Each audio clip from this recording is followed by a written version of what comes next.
domain. This time the trail was easier. It was better packed, and they were not carrying mail against time. The day's run was shorter, and likewise the hours on trail. On his mail run, Daylight had played out 3 Indians, but his present partners knew that they must not be played out when they arrived at the Stewart bars, so they set the slower pace, and under this milder toil, where his companions nevertheless grew weary, Daylight recuperated and rested up. At 40 Mile they laid over 2 days for the sake of the dogs, and at 60 Mile Daylight's team was left with the trader. Unlike Daylight, after the terrible run from Selkirk to Circle City, they had been unable to recuperate on the back trail. So the 4 men pulled on from 60 Mile with a fresh team of dogs on Daylight's sled. The following night they camped in the cluster of islands at the mouth of the Stewart. Daylight talked of town sites, and though the others laughed at him, he staked the whole maze of high, wooded islands. Just supposing the big strike does come on the Stewart, he argued, maybe you all will be on it. And again, maybe you all won't. But I sure will. You'd all better reconsider and go in with me on it. But they were stubborn. You're as bad as Harper and Joe Ladue, said Joe Hines. They're always at that game. You know the big flat just below the Klondike and under Moosehide Mountain? Well, the recorder at 40 Mile was telling me they staked that not a month ago. The Harper and Ladue town site. Elijah and Finn joined him in his laughter, but Daylight was gravely in earnest. There she is, he cried. The hunch is working. It's in the air, I tell you-all. Why'd they all stake that big flat for, if they all didn't get the hunch? Wish I'd staked it. The regret in his voice was provocative of a second burst of laughter. Laugh, you-all, laugh. That's what the trouble with you-all. You-all think gold hunting is the only way to make a stake. But let me tell you-all that when the big strike sure does come, you-all do a little surface scratching and muckraking, but dang little you-all have to show for it. You-all laugh at quicksilver in the rifles and think flour gold was manufactured by God Almighty for the express purpose of fooling suckers and chechaquos. Nothing but coarse gold for you-all. That's your way, not getting half of it out of the ground and losing into the tailings half of what you-all do get. But the men that land big will be them that stake the town sites, organize the trading companies, start the banks. Here the explosion of mirth drowned him out. Banks in Alaska? The idea of it was excruciating. Yup, and start the stock exchanges. Again they were convulsed. Joe Hines rolled over on his sleeping robe, holding his sides. After them will come the big mining sharks that buy whole creeks where you all have been scratching like a lot of picayune hens, and they all will go to hydraulicking in the summer and steam thawing in the winter. Steam thawing, that was the limit.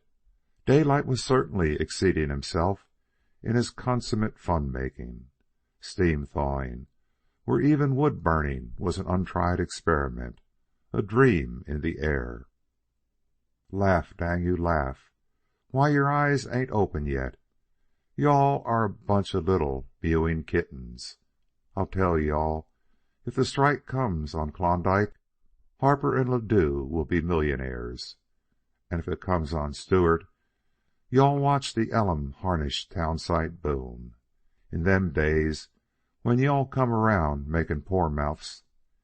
He heaved a sigh of resignation. Well, I suppose I'll have to give you all a grub steak or soup or something or other. Daylight had a vision.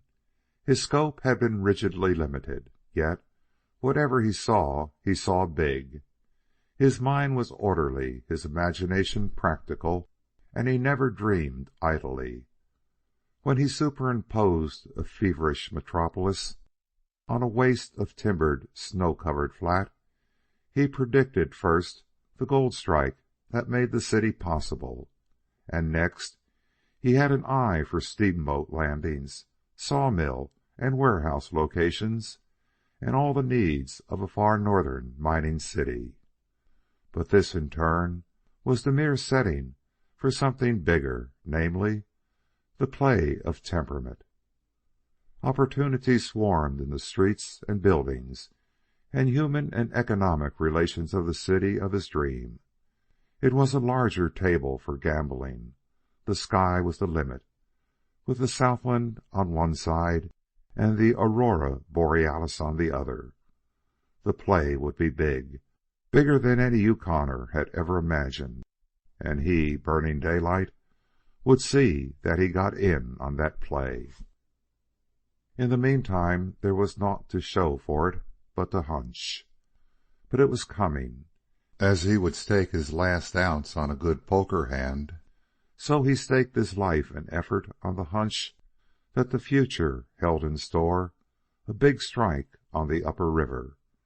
So he and his three companions, with dogs and sleds and snowshoes, toiled up the frozen breast of the Stewart, toiled on and through the white wilderness, where the unending stillness was never broken by the voices of men, the stroke of an axe, or the distant crack of a rifle.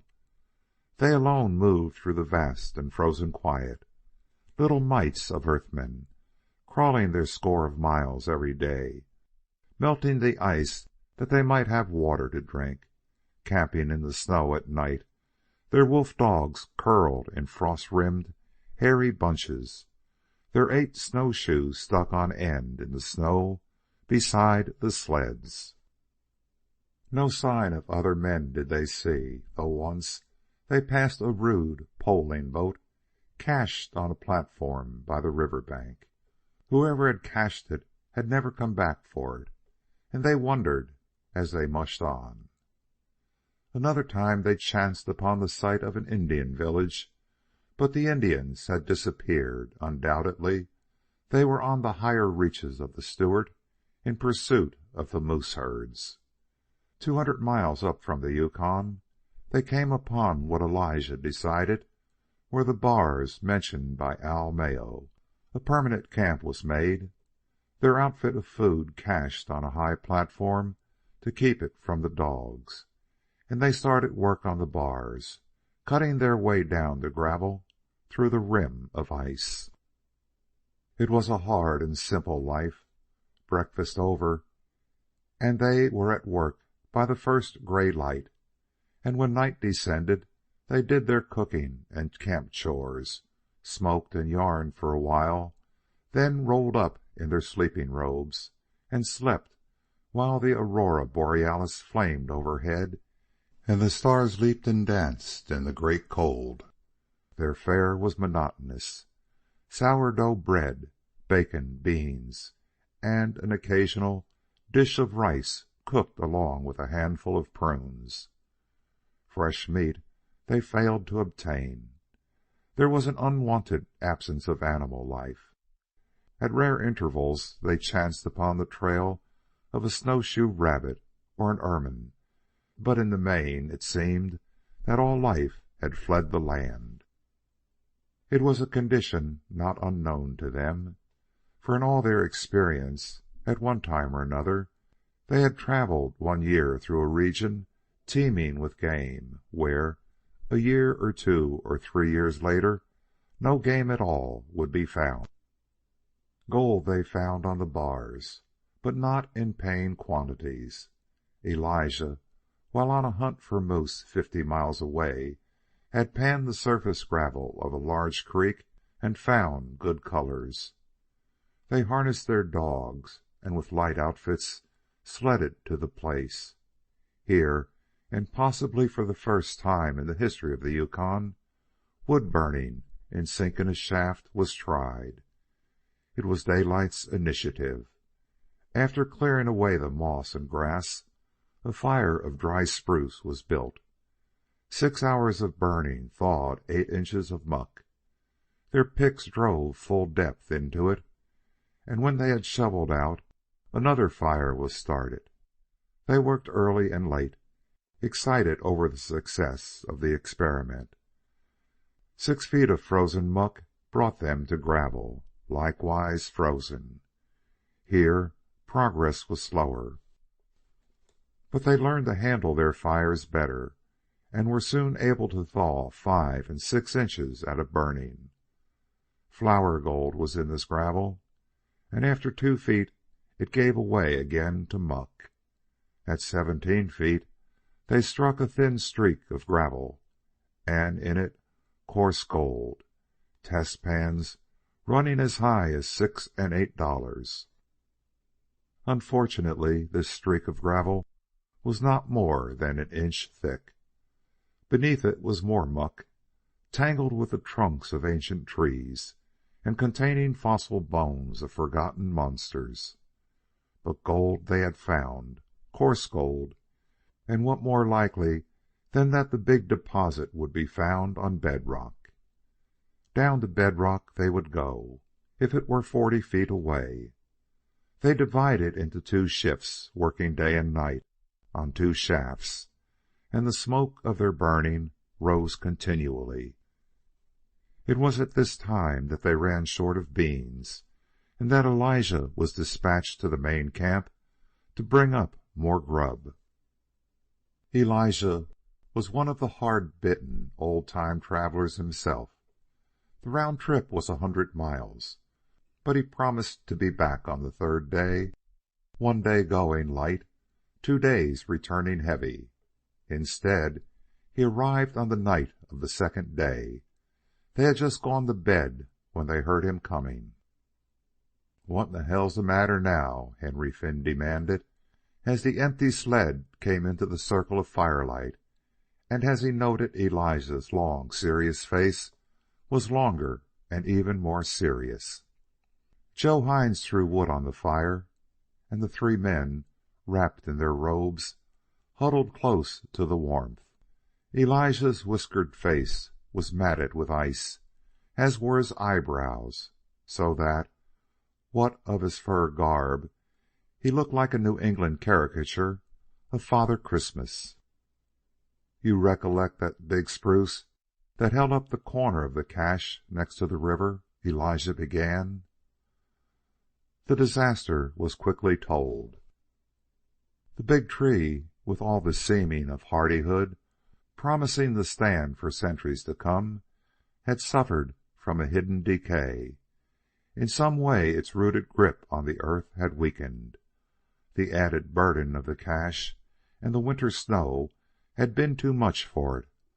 The balance it had so long maintained with the forces of its environment had been overthrown. It had toppled and crashed to the ground, wrecking the cache and, in turn, overthrowing the balance with environment that the 4 men and 11 dogs had been maintaining. Their supply of grub was gone. The wolverines had got into the wrecked cache, and what they had not eaten they had destroyed. "They plumb ate all the bacon and prunes and sugar and dog food," Elijah reported. "And gosh darn my buttons if they didn't gnaw open the sacks and scatter the flour and beans and rice from Dan to Beersheba. I found empty sacks where they dragged them 1/4 of a mile away." Nobody spoke for a long minute. It was nothing less than a catastrophe, in the dead of an Arctic winter and in a game-abandoned land, to lose their grub. They were not panic-stricken, but they were busy looking the situation squarely in the face and considering. Joe Hines was the first to speak. "We can pan the snow for the beans and rice, though there weren't more than 8 or 10 pounds of rice left. And somebody will have to take a team and pull for 60 Mile," Daylight said next. "I'll go," said Finn. They considered a while longer. "But how are we going to feed the other team and three men till he gets back?" Hines demanded. "Only one thing to it," was Elijah's contribution. "You'll have to take the other team, Joe, and pull up the Stewart till you find them Indians. Then you can come back with a load of meat. You'll get here long before Henry can make it from 60 Mile, and while you're gone there'll only be Daylight and me to feed, and we'll feed good and small. And in the morning we'll all pull for the cache and pan snow to find what grub we've got." Daylight lay back as he spoke and rolled in his robe to sleep, then added, "Better turn in for an early start. Two of you can take the dogs down. Elijah and me will skin out on both sides and see if we all can scare up a moose on the way down." End of Part 1, Chapter 7.